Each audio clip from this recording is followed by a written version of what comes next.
तो अगर आप इसकी प्रॉपर्टीज़ को देखें तो पहले तो हम इसकी तरह कंपोजिशन को समझते हैं कि जो हाई गोल्ड एलॉय जो आप मेटल सब स्ट्रक्चर के लिए यूज़ करेंगे तो उसमें ये गोल्ड जो है वो 85% होता है और प्लेटिनम उस पर 10% होता है। तो और अगर हम लो गोल्ड को देखें तो लो गोल्ड में गोल्ड की कंसनट्रेशन कम हो जाएगी और इंडियम उसमें आ गया है, तो गोल्ड कम करने की वजह से उसको लो गोल्ड कास्टिंग एलॉयज भी कह सकते हैं। और बेस मेटल में आपको पता है कि गोल्ड जो है वो ट्रेस अमाउंट में होता है, बाकी जो है जो आम सिल्वर, निकल, कोबाल्ट और इस तरह की डिफरेंट जो बेस मेटल हैं वो इसमें शामिल होती हैं। तो अगर आप देखें इसमें गोल्ड ज़्यादा है लेकिन गोल्ड जो है वो ऑक्सीजन के साथ इसलिए अच्छा रिएक्शन नहीं करता, तो लिहाजा आपके पास जो ये बॉन्ड फार्मेशन होगी वो कमज़ोर होगी। लेकिन अगर आप बेस मेटल में देखें तो इसमें जो है 70% निकल है और या अगर सिल्वर पैलेडियम है तो इसमें 30% जो है ये वो है सिल्वर है और 60% पैलेडियम है। ये पॉजिटिव आयन ज़्यादा देंगे। तो इसमें जो आप बेस मेटल अगर यूज़ करेंगे मेटल सब स्ट्रक्चर का, तो जो ऑक्साइड बॉन्ड फॉर्मेशन होगी पोर्सिलिन के साथ वो काफ़ी स्ट्रेंथ वाली होती है, तो चिपिंग इसमें कम होगी। लेकिन इसके साथ साथ हम इसके अब जो ये डिफरेंट A B C 3 मैंने एलॉयज़ आपको दिखाई हैं मेटल सब स्ट्रक्चर के लिए, अगर हम उनकी कंपैरिजन करें आपस में तो आप देखेंगे कि अगर कास्टेबिलिटी देख लें तो गोल्ड जो है इसकी कास्टेबिलिटी बड़ी अच्छी होती है, तो मैंने इसको 3 मरतबा प्लस के निशान से ज़ाहिर किया है।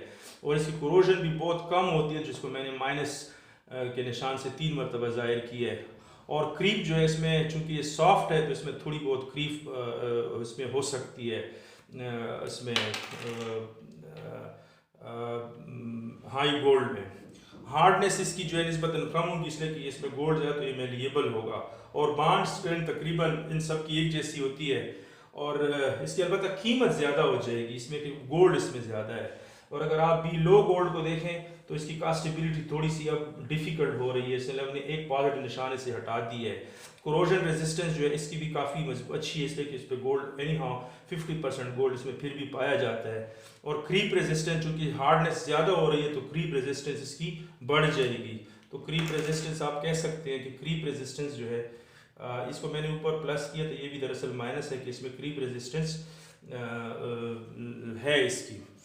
और तो क्रीप रेजिस्टेंस इसकी नहीं है इसलिए कि इसमें गोल्ड ज़्यादा है और मेलिबिलिटी इसकी ज़्यादा है, तो अगर इस पर ज़्यादा फोर्स पड़ेंगे तो इसका क्रीप हो सकता है। तो क्रीप जो है इसकी इसमें क्रीप है, लिहाजा मैं इसको प्लस के निशान से ज़ाहिर करता हूँ।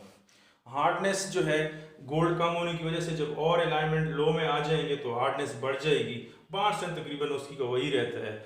और अगर हम सी को देखें जो बेस मेटल एलाय हैं इसकी कास्टेबिलिटी जो है बड़ी मुश्किल होती है, इसको बहुत ज़्यादा गर्म करना पड़ता है। और कोरोजन रेजिस्टेंस जो है इसकी बिल्कुल नहीं है, आपको पता है कि बेस मेटल एलाय से उसकी टार्निश और कोरोजन होती है। और क्रीप रेजिस्टेंस इसकी ज़्यादा है इसलिए कि हार्डनेस इसकी ज़्यादा है, स्ट्रेंथ ज़्यादा है, तो क्रीप भी ये नहीं करता। हार्डनेस इसकी सबसे ज़्यादा होती है और बॉन्ड स्ट्रेंथ तकरीबन वही होता है।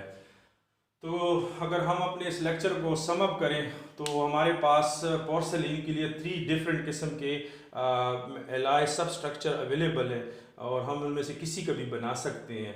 अगर आप गोल्ड का बनाएंगे तो उसकी एस्थेटिक भी तो शायद ज़्यादा हो, लेकिन इसकी जो कॉस्ट है, फिर गोल्ड आजकल बड़ा महंगा है तो गोल्ड की वजह से उस प्रोसेस की कीमत बढ़ जाएगी।